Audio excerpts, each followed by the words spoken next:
Hello everyone, it's Camille, and today I'm going to be talking to you guys about my Instax Mini Evo and just my experience with Mini Instax photography so far. So there was a video that I made already on my channel. I'm also showing you guys where I'm at because it's gorgeous. Yeah, this is what you get when you have a day off that most people don't have off, is the beach to yourself. But I ended up switching which camera I used for my mini format instant photography. So as some of you might remember, I had originally the Mini 40 and I ended up giving that to my sister and upgrading mine, and there was a couple of reasons for that.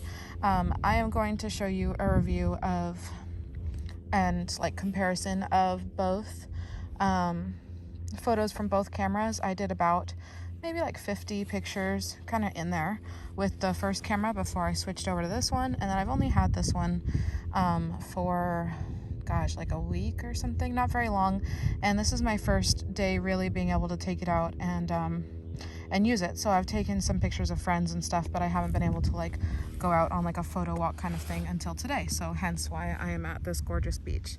So this beach is called Point No Point, and I'm just at like the very front edge of it, but basically if you go down that way you can follow it, and there's a lighthouse on the corner, and then it just goes on like forever, hence Point No Point. But that's not what we're talking about today. Today we are talking about cameras, because my channel is all about documenting life, and a big part of that, at least for me, is photography. So this little purse case thing that you see here, I just bought it at Walmart for like $12. It's not like on brand with the camera or anything like that. It just was the right size and I liked it. I wanted something cheap to keep it safe. I've already taken a couple of photos on my way here, so I'm going to share those with you. And then when I'm back home and back with my album, I will give you a direct comparison of the photo quality of this camera versus the photo quality of the previous camera. So the previous camera was strictly analog. This one, which you can find plenty of unboxing, like tons of unboxing videos on this camera, so obviously I'm not going to approach it that way, is a hybrid of digital and instant. And so it is basically a digital camera that prints instant photos, that has a printer inside of it. So that's pretty cool because it makes the photos significantly sharper, and it also gives you a way higher level of control for exposure. Plus it makes it so that if the photo doesn't turn out, you're not wasting film. So originally the reason I didn't immediately go for this one is because the one I went for was half the price of this one, and I didn't realize that there would be that many differences that would come in handy and save me money in the long run. So on my Mini 40, there was a lot of wasted film. Granted, I was learning how to use it, so that's a component of it, but there was also just a lot of really blown out, overexposed photos, and there was a lot of photos that were just very, very soft, to the point where I'm like, oh, like I do like the instant look, but this is pushing it. Whereas this one, I'm still getting to be able to take, essentially Polaroid photos, but they're very, very sharp, and I can control the saturation. It has like a vivid printing setting, so I can even pump up those colors, which is what I tend to do just because I like the more saturated look. And I'm getting significantly sharper photos, so that's pretty awesome, because it definitely makes me feel like I'm getting the bang for my buck and I'm not just wasting film. And another feature of this camera that I really, really like is that you can print as many copies of the photo that you take as you want. So that's already come in handy when I'm hanging out with people and I take their picture. I can be like, oh, do you want a copy? And I can just print it twice, which is really cool because it's nice to be able to like preserve your own copy, but then still be able to give the same picture as a gift and just have it like right there. So I really love that. The camera settings itself, it's very much set up to feel like a film camera, to feel like an analog camera, and that's pretty cool. So let's see here. It's so light outside that you really can't see the the screen very well. But this turn dial here, you can choose different film settings. So like sepia, black and white, vivid, you know, just different things like that. And then when you turn the dial up here, you can choose different lenses. So it has like a fisheye, it has a mirror one, it has, you know, a couple other ones. And then you can thumb through your, let's see if you guys can see it. It's just so bright out here. You can thumb through the photos you've taken. It has an internal memory. And so it keeps the photos. So I have had this camera for a very short amount of time so far, so I don't know exactly how many photos can fit on it before the memory is full. That's definitely something that I'll probably update in a later video. But you'll be seeing physical copies of those pictures, so don't worry that you can barely see it in the sunlight. But yeah, it's just been a really, really positive experience. I definitely do not regret upgrading, especially because I was able to provide a camera for my sister, so it was a win-win. But I'm just really excited to share this adventure with instant photography. I'm excited to kind of talk more about it and talk about the different sizes and talk about kind of what it's been like to be able to do this type of photography. And hopefully I'll do more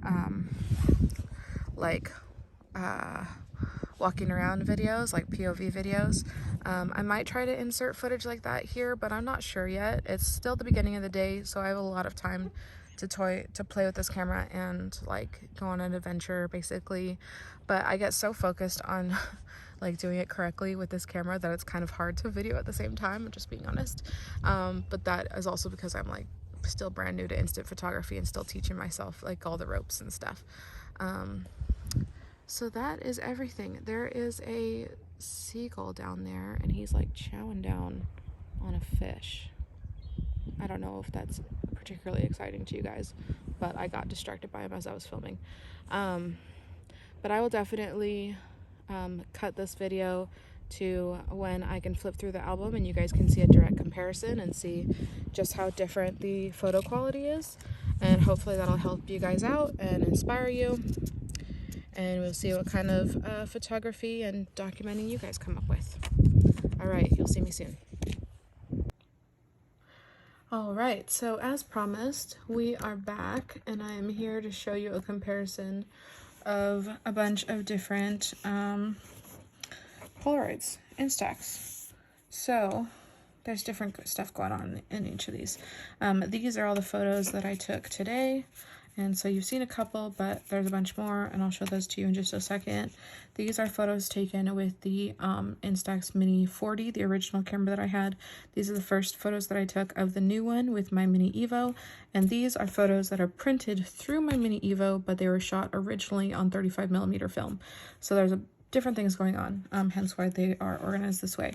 So the first thing I want to do is show you these are probably pictures that you've seen if you watched my other videos, but I'm using them for the sake of the comparison. So this was the video, or the photos from the Mini 40, and they're still cool, don't get me wrong, but there's a lot of character to them. So as you can see, if you're in a bright sunny day, it's super easy to get things bleached out and blurry, to the point where like sometimes you can't even see people's faces.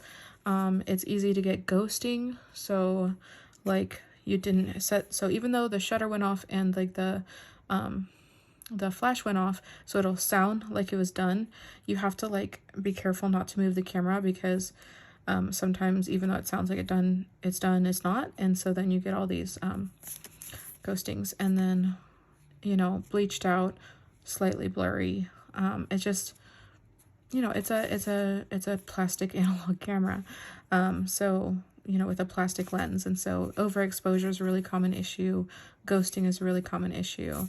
I put these in order of them getting increasingly better, so like these are some of the not so bad that I throw them away, but still not great, and then as I go up, the photos get better. So this is one of my absolute favorite that I shot on that camera. It's still a really wonderful picture. It's very soft, but, and like the camera sometimes can be so soft that it almost looks blurry, even though it's like not. So that's a little bit of an issue for me, hence why I ended up upgrading. And then how bleached out it gets so easily was an issue for me. And so those were kind of the two reasons why I upgraded. But if you compare, so like a great example of, so these are examples, right, of portraits that did turn out, or at least turned out well enough. Right, so kind of like a little too bleached out, a bit of ghosting, hypothetically nothing wrong with this one. And then if you compare that to the new camera, this one, it was like literally probably the very first photo I took on this camera, so I didn't yet know where the exposure compensation button was, but it's still, look at how much detail it has compared to its counterpart, who is also overexposed. So you see how you get all the different, like the dynamic range is considerably higher, and even the spots where she is blown out, she doesn't seem as blurry, if that makes sense. So there's definitely still a very strong difference, even when like user error makes the photo blown out. So that's pretty interesting as a comparison. And then these are like some of the very first photos I've taken with this camera. And then you can see a pretty strong difference in, my friend was goofing around and I promised him I wouldn't show it. So, in like portraits on the Mini Evo, which is the new camera, versus the old one, like this has significantly more detail. It handles skin tones better. I mean, we still all look kind of red and pinkish, but like it still looks a lot sharper, and it looks like there's a lot more dynamic range. And so these photos just look really good, honestly. Like there's so much, they're so sharp. They look really nice. And that's just like great. So these are some of the first photos taken on this camera. And then I'll show you the photos that I took today. So I don't know if you guys care to see a comparison of like landscapes with the new camera versus landscapes with the old camera. I don't take a lot of landscapes, so I'm gonna be honest, the comparisons that are available, there's not many. Let's see. I primarily shoot people. Yeah, primarily shoot people. And trying to find you a landscape in like places that are like high activity and stuff. I mean, I'm a street photographer, so I'm not a landscape photographer, and it shows because there's really not a lot to work with that. So I guess I shouldn't have offered that. Oh well. So I ran around the peninsula to just different spots. I didn't get to as many as I wanted to, but I got to a good amount. I'm just really, really impressed with the amount of detail on these photos. And the amount of depth and the amount of sharpness. Like you can hear it probably because I keep repeating myself. It's just like so good. So on the way to Point No Point, which is one of the classic spots, you saw footage of it and I talked about it. There is this smiley face metal ball thing that you always see on the way there, and it's just like an iconic spot. So I had to take a picture of it, because even though I've seen it a million times in my life, I don't think I've ever had a picture of it. So that needed to change. There is also a house made out of a boat on the way to the waterfront.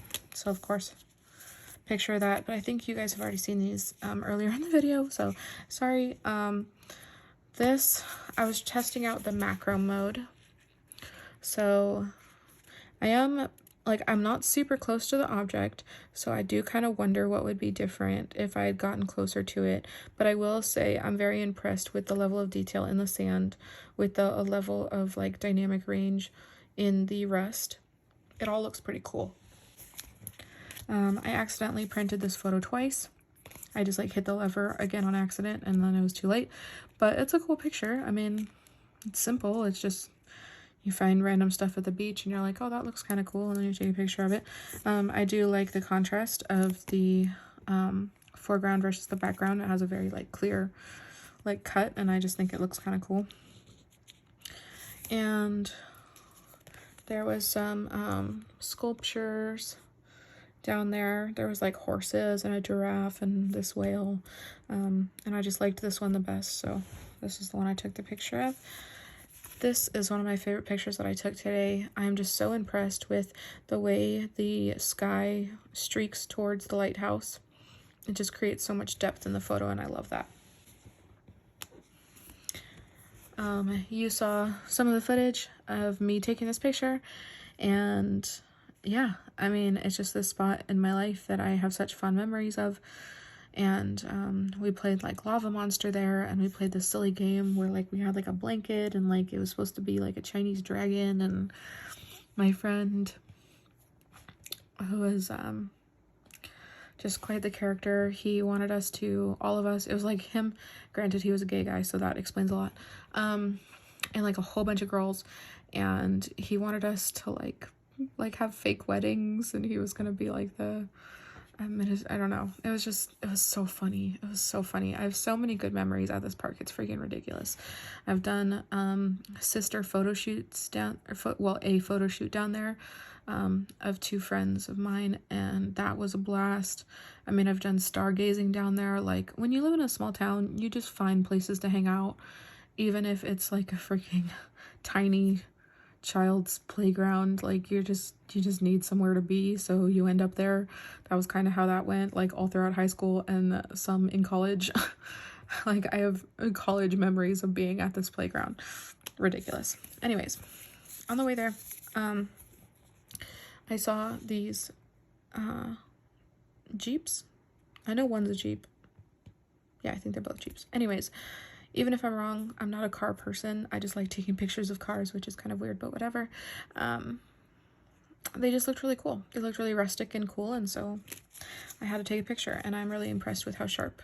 I mean, I'm gonna just keep saying that. You're gonna hear me say that a lot. Same goes with this. This is the same red vehicle, just a different angle, and I just liked it because you can see like the slope down, and you can see this other car, and then you can see like the boat dock and everything. I don't know, it just seemed cool, dynamic. The sky was actually like the same blue sky as this one. Like, it was, these were literally taken minutes apart. The reason this looks gray and stormy is because it was so bright that I was like really, I had put the exposure compensation like way down to try to not make all of these flowers bleached out. So that's why it looks so dark like that up there. But I thought it made it look like a really interesting photo, so I'm not upset about it. And then this, sometimes I just find houses that I think look pretty, and then I take pictures of them. Probably because of, what's his name? William something, the film photographer on YouTube who's always taking pictures, like urban pictures. I don't know. He's inspired me recently. And then I went to a Bible study tonight, and I took a picture of worship because, like, why not? I was taking pictures all day. Might as well take pictures of Bible study too.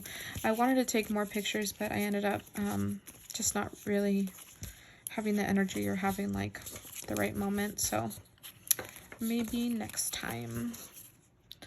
Sorry, I have this thing when I take photos, instant photos, I tend to like to keep them in the same, in the order that I shot them, because it just kind of helps my brain, I don't know. So that's that. Now these are printed through the Instax Evo, right? So the same camera I was using all day, but they were shot on 35mm film. And then I was given the scans back, and then I printed them out through my camera. So I love this photo. I love the way it handled the skin tones in the sun, and I just think it's really very cute. Very happy with it.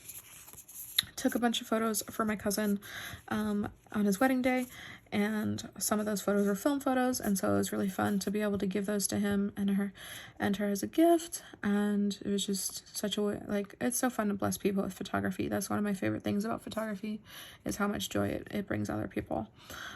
So it's really nice to also be able to print out my work, like get my film photos back and then print them out. I mean, that's pretty cool. It's actually really cool. So I'm very happy about that. And I really, really love the way, see, I shot on Fuji film, 35mm film, and I printed it out on Fuji Instax.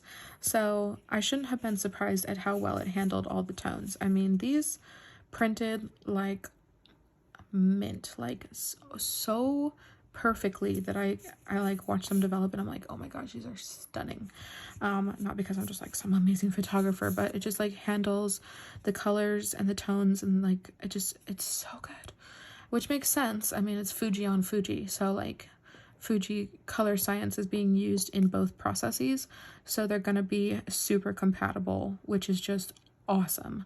Like this, you have no idea how much joy this brings me, that I can shoot 35mm film and then print it out on my Polaroids. It's freaking the best. And then this was actually shot on also Fuji film, but on my Redo 3D camera. And then I just used one of the screens, one of the 3 screens that you get from each photo, because I just like this picture of my sister, so I wanted it. So yeah, these are just incredible examples of what this camera is capable of. These Instax, like, definitely do not underestimate them when it comes to like their dynamic range and their sharpness. Like, yes, of course, 100% they have limitations, but they have so much potential in them, way more than you'd expect. It really, really, really depends on what camera you're using, like the quality of the lens, the quality of the, if you're using digital, quality of the sensor, right? Like, it makes a big difference, the equipment you're printing it, the original photo is from. So like, obviously these photos are of the 3 qualities are the best, right? Which makes sense. I mean, you're shooting on 35mm film, so that's gonna have a very set aesthetic and a vibrancy to it. But then even this digital sensor, which is like, you know, nothing compared to a standard DSLR, still, it has a lot going on in comparison to its analog cousins. And so it still cranks out some really, in comparison, very sharp photos. You know, it's certainly nothing to scoff at. And I mean, they're just gorgeous. So as much as I definitely don't regret my first round of shooting minis, and I love these pictures, I do. They have total nostalgia. I mean, you compare this quality, right? Compare this quality to that quality, you know, it's kind of a big jump. So I'm just super happy about the change. I'm happy that I learned. I'm happy that I was able to, you know, still bless someone else with my original camera, so it didn't go to waste or anything like that. And I just have all of these amazing memories and all of this, you know, physical copies of my work. That's kind of really important to me. As much as I love the convenience of digital photography, which I truly, truly do, and I love having like a digital archive of all my work, it's something very, very unique and more, I don't know if powerful is the right word, but there's something just, it just means more to me. I'm not going to speak for everyone. It means more to me to have physical copies of my work. It makes me really happy, and it makes me feel a lot more accomplished, and it just feels more concrete. And so yeah, like, as you can tell, I'm extremely happy with all the photos that I took today. I think that they are adorable and beautiful, and I'm so happy about them. I am extremely happy about printing out my 35mm film photos onto Instax. I'm just all around having a great time, and this has definitely been so this photo just such a blessing. One of the things I love the most about this camera too, which I think I did mention earlier, but I'll mention it again, is when I take adorable pictures of people, I can give them copies. So for example, I went out to lunch with my friend and her fiance, and I took a picture of them at the end, and I'm like, oh, here, and I just like printed it again and gave them a copy.